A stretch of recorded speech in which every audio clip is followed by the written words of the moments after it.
윤석열 정부 출범 이후 처음으로 노동계와 경영계, 정부의 대표자가 모여서 사회적 대화의 문을 열었습니다. 김문수 경제사회노동위원회 위원장 나오셨습니다. 위원장님 안녕하세요. 네, 반갑습니다. 이 추운 날씨에 직접 나와주셨습니다. 감사합니다. 네, 감사합니다. 지난 14일에 위원장님과 한국노총 김동명 위원장, 한국경영자총협회 송경식 회장, 그리고 고용노동부 이정식 장관, 이렇게 노사정 대표자들이 모여서 오찬회동을 했습니다. 이 첫 만남이 있기까지 어떤 우여곡절이 있었는지 조금 설명을 해 주시고요. 이렇게 노사정 대표가 한자리에 모인 그 의미를 스스로 좀 평가를 해 주세요. 예, 뭐 그동안에 한국노총 위원장 선거도 있었습니다. 저도 또 임명이 처음 되기도 했고요. 그리고 또 금속노련의 사무총장 김준영 총장이 광양에 있는 포스코 정문 앞에 가서 그 거리에 망대를 설치해서 농성을 하다가 또 경찰이 강제 진압되는 과정에서 다쳐가지고 또 상당히 또 문제가 돼서 또 파탄이 났습니다. 뭐 이런저런 우여곡절이 많이 있다가 이제 드디어 대화를 하게 됐는데, 그전에 또 노란봉투법 때문에 또 그 거부권 행사 때문에 어려웠지 않느냐, 뭐 이런 아슬아슬한 그런 고개를 하면서 이제 첫 번째 대화를 가졌습니다. 네, 첫 번째 대화 의미가 크다고 이제 보시겠어요? 예, 아주 뭐 아슬아슬하고 우여곡절이 많았습니다. 아무래도 이제 노동계 출신이시니까 네. 위원장님이 그 선배와 이제 같이 이제 이런 뭐 한국노총 위원장이라든지 이런 분들 이렇게 뭐 같이 하실 때 좀 자연스럽다 그럴까요? 좀 편안한 그런 감도 있을 것 같아요. 뭐 한국노총은 저는 벌써 유신시대 70년대 이미 노조 그 위원장을 했기 때문에 네.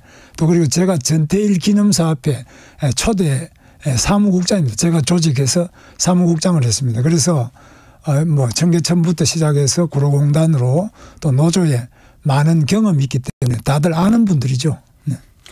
그날 이제 회동으로 다시 이제 돌아가 보면요, 배석자 없이 네 분만 모였습니까? 그렇습니다.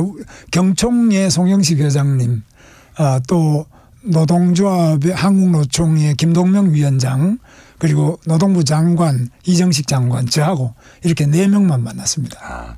본래는 이제 누가 배석을 해야지 이렇게 메모도 하고 그러는데 이제 그때 있었던 얘기를 좀 기억에 의존을 하셔야겠네요. 예, 그렇습니다. 예. 회동이 얼마나 길게 진행됐는지 또 회동 분위기 어땠는지 좀 알려주세요. 한 100분 정도 했는데 점심 먹으면서 편안하게 했습니다. 그리고 이게 비공개로 하게 된 거는 한국노총이 굉장히 부담을 많이 느껴요. 왜냐하면은 한국노총이 조합원이 130만이 넘는데 그 안에는 산별도 많이 있고 지역별로도 다르지 않습니까? 그러니까 어떤 분들은 또 왜 그 뭐 만나느냐, 지금 같은 데는 투쟁하지, 이런 분들도 계십니다. 그래서 생각이 달라요, 각각. 예, 좀 방법이나 또 목표는 같더라도 방법이 다른 분들이 많지 않습니까? 그러다 보니까 이게 공개가 미리 되면은 또 앞에 와서 또 뭐 하지 마라, 뭐 이런 대화를 할 때냐, 뭐 이런 분들도 계실 우려가 있기 때문인지 일단 비공개를 요청해서 저희는 뭐 노총이나 또 누가 요청하는 대로 좀 할 따름입니다. 그렇군요. 이제 저희가 정작 가장 궁금한 거는 그날 이제 어떤 대화를 나누셨는지, 이게 가장 궁금하거든요. 좀 그 오고 간 얘기 중에 중요한 내용 어떤 게 있었는지 좀 자세히 설명해 주세요. 제일 중요한 것은 그동안에 너무 머리띠 메고 파업하고 또 거리 집회하고 이런 것보다는 대화를 좀 하자. 아무리 전쟁 중에도 대화를 하는데 네. 이 노사 간에 대화를 안 하고 어떻게 하느냐.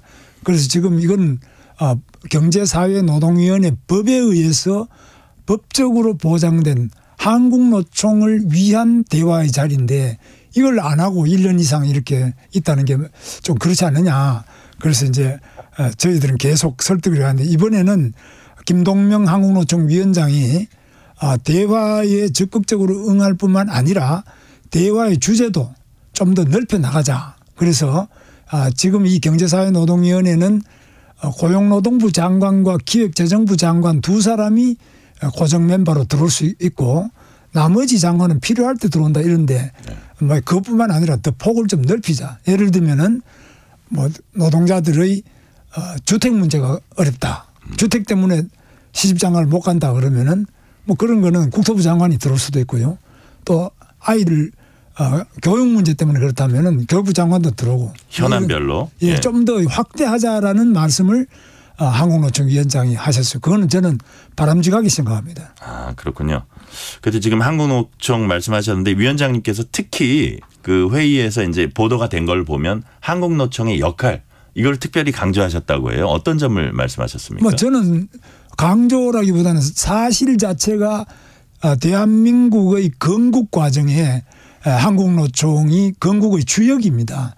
또 경제 기적을 일으켰다고 하는데 경제 기적을 한국노총 빼고 설명할 수가 없습니다. 아무리 박정희 대통령이 했다 그러지만은 노동자들의 그 희생과 협조가 없이는 뭐 경제 기적도 불가능한 거 아닙니까? 그리고 민주화라고 하는데 민주화라면 한국노총처럼 적어도 130만의 조직된 이런 분들이 민주주의, 민주화 과정에 주역으로 동참했기 때문에 가능했다. 그래서 앞으로도 지금 우리 국가적 위기, 저출산이다.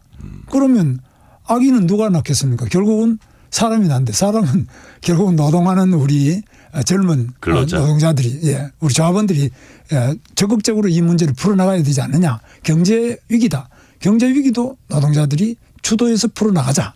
이런 요지입니다. 아, 모든 현안이 노동자들한테 연결이 돼 있군요. 예, 그렇습니다. 주역입니다. 우리 사회에. 그래서 한국노총 그 김동명 위원장 어떤 반응을 보였습니까? 한국노총 위원장은 뭐 저하고 생각이 같죠. 동의한다는 그런 말씀을 물론이죠. 하셨어요. 예.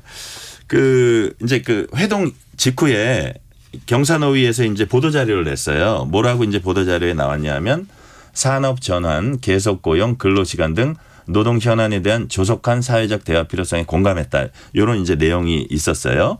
근데 이제 그 이후에 여기에 대해서 한국노총이 근로시간에 관한 얘기는 나눈 바 없고 향후 의제화되는 것이 아니다 이렇게 반박을 했습니다. 왜 이런 입장차가 생겼을까요? 근로시간 문제는 지난번에 좀 시끄러웠지 않습니까? 네. 근로시간을 연장하려고 하는 거 아니냐. 지금 노동계가 좀 민감해하는 그런 건가요? 약간 좀 지난번에 52시간 주 52시간을 뭐 69다 60시간이다 이런 보도가 된 게 있는데 뭐 그런 점에서 좀 상당히 조심을 많이 하는 것 같습니다. 그런데 이런 내용이 발표 자료에 나온 것은 부대표자 회의가 있습니다. 우리 대표자 회의가 아닌 한국노총의 사무총장과 이런 고용노동부 차관 또 경총의 부회장 이런 분들이 만난 자리에서 그런 게 논의된 게 있는데 그게 이번에 이제 비공개를 하다 보니까 좀 보도자료 쓰면서 잘못 들어가서 그런 게 있습니다.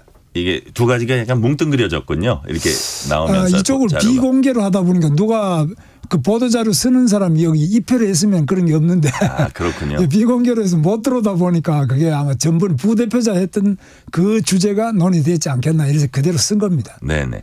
그 근로시간 얘기 나온 김에 근로시간 완화 방안에 가서 하나만 여쭤볼게요. 정부가 이제 근로시간 완화할 일부 업종, 직종으로 제조업, 건설업, 설치, 정비, 생산지, 기술지 꼽았는데 이는 일부가 아닌 사실상 전부에 가깝다 이렇게 이런 반응을 또 노동계에서 내놨어요. 네. 그래서 이런 부분은 또 어떻게 생각을 하십니까? 지금 근로시간에 관한 문제는 아시다시피 근로기준법을 고쳐야만 바꿀 수 있습니다. 네. 이것은 현재의 국회의 의석수에 비해서 야당이 동의 안 하면은 이 근로시간에 관한 법 개정 자체가 불가능하기 때문에 너무 민감하게 생각할 필요가 없습니다. 어쨌든 근로시간을 조금 유연화해야 된다 하는 데는 큰 틀에서는 위원장님도 동의를 하시는 그렇습니다. 겁니까? 지금 유연화해야 될 게 특히 중소기업 사람을 구하기 어려운데 이런데 또는 요즘에 예를 들면 풍산금속처럼 뭐 지금 우크라이나 전쟁이 있는데 포탄 같은 걸 만든다. 이런 물자 또는 계절에 따라서 여름에 뭐 빙과류라든지 아이스크림 이런 거 만드는 사람 때는 여름에는 일을 많이 하고 겨울에는 별로 일할 필요 없지 않습니까? 이런 데는 그 계절별로 또 나눠져야 될 여러 가지 업종별 그런 차이가 있겠습니다. 그렇죠. 그 양대 노총 중 민주노총 여전히 이제 경사노위 참여를 하지 않고 있습니다. 그래서 이제 경사노위 대표성이 떨어진다 이런 비판도 있는데요. 민주노총 참여시키는 방안은 계속 모색하고 계신가요? 뭐 저희는 늘 이번에도 공무원과 교사의 근로시간 면제 제도 이런 게 있는데 민주노총에도 그 위원 추천장을 요청할 생각입니다. 그래서 우리는 민주노총이나 한국노총이나 다들 요청을 하고 있는데 민주노총이 지금 참여를 안 하고 있는 거죠. 이유는 뭐죠?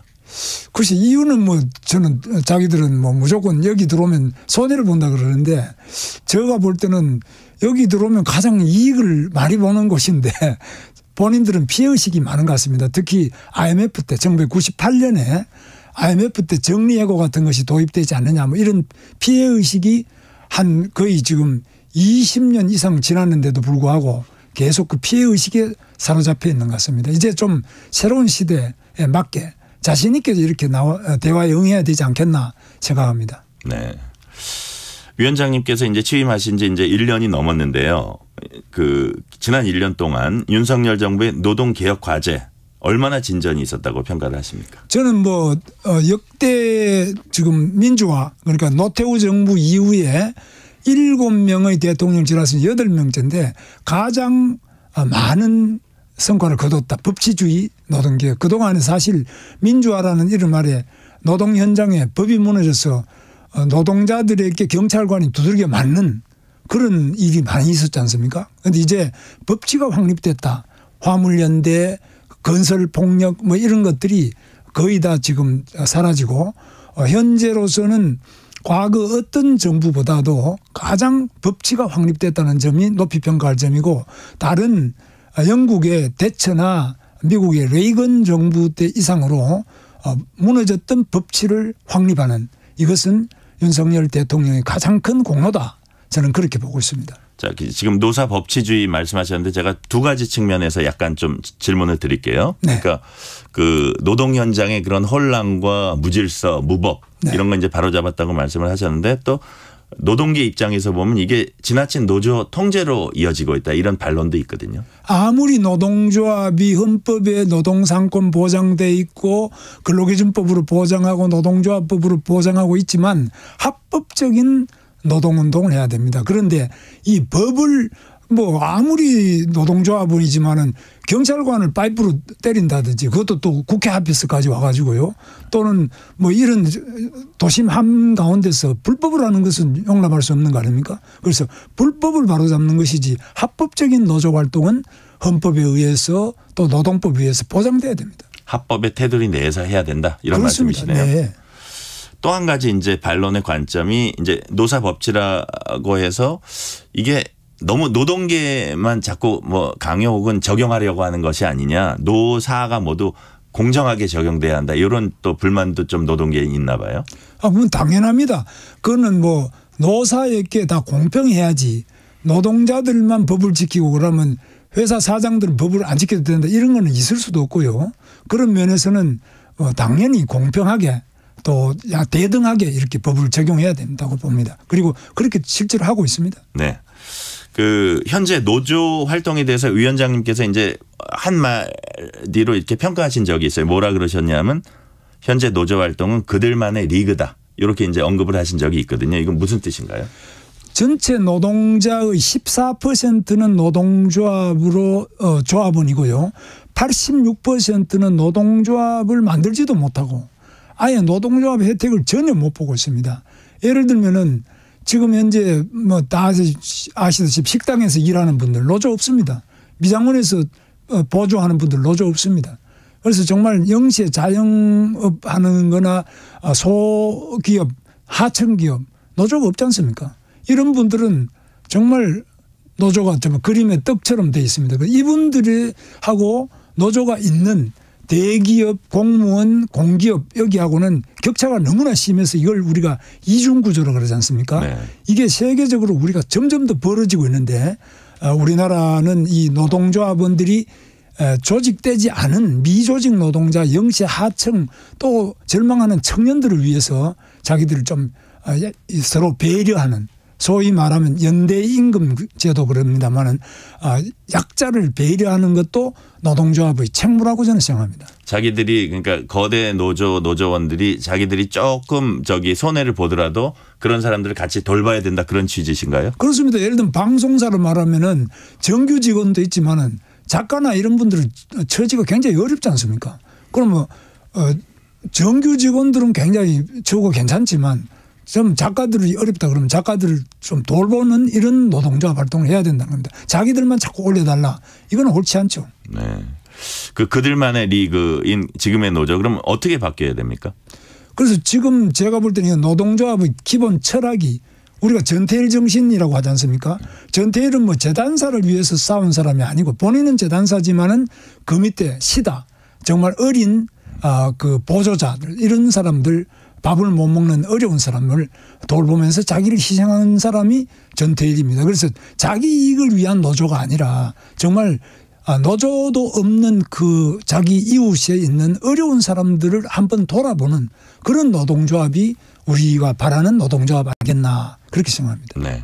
윤석열 대통령이 노란봉투법에 대해서 이제 거부권을 행사하면서 노동계 야당이 이제 반발하고 있습니다. 노란봉투법 위원장님은 어떻게 평가하세요? 노란봉투법은 아시다시피 이거는 헌법의 죄형 법정주의가 있는데요. 헌법 12조 13조에 나와 있는 죄형 법정주의. 그러니까 이건 사용자라고 하는 사람은 계약을 맺은 사람이 사장인데 계약을 안 맺은 사람도 실질적이고 구체적으로 지배 결정을 할 수 있으면 사용자로 본다 했는데 이렇게 되면 현대자동차의 사장이 그 하청업체 전부하고 교섭을 해야 되는데 네. 이거 있을 수가 없죠. 그리고 이건 헌법 위반이고 또 민법상으로 불법적으로 손해를 끼치는데 그것이 집단으로 끼쳤을 경우는 집단 전체에 대해서 연대 책임을 지우게 되어 있는데 노동조합의 불법 행위에 대해서는 민법 760조에 의한 연대 책임을 못 지우게 돼 있어요. 그런데 이런 법은 헌법과 민법의 대원칙에 어긋나는 이런 입법은 많은 혼란을 가져오고 더 많은 피해가 우리 사회에 오기 때문에 반대합니다. 마지막으로 이제 짧게 하나 말씀해 주세요. 우여곡절 끝에 이제 힘들게 노사정 대표자 회의 시작됐는데 향후 사회적 대화 어떻게 진행되는지 경사노위가 특히 어떤 부분에 집중하실 계획이세요? 저희는 어떻게 하든지 대화의 중요성에 대해서 계속 이야기하고요. 파업보다는 시위보다는 대화를 통해서 우리 사회의 많은 어려운 문제를 해결해 나가는 그러한 경제사회 노동위원회가 되도록 최선을 다하겠습니다. 그렇군요. 그러니까 대화. 처음도 네. 대화, 두 번째도 대화네요. 그렇습니다. 우리는 대화기구입니다. 네, 잘 알겠습니다. 여기까지 듣겠습니다. 김문수 경제사회노동위원회 위원장이었습니다. 감사합니다. 예, 감사합니다. 특집 KBS 1라디오 오늘 1부 순서는 여기서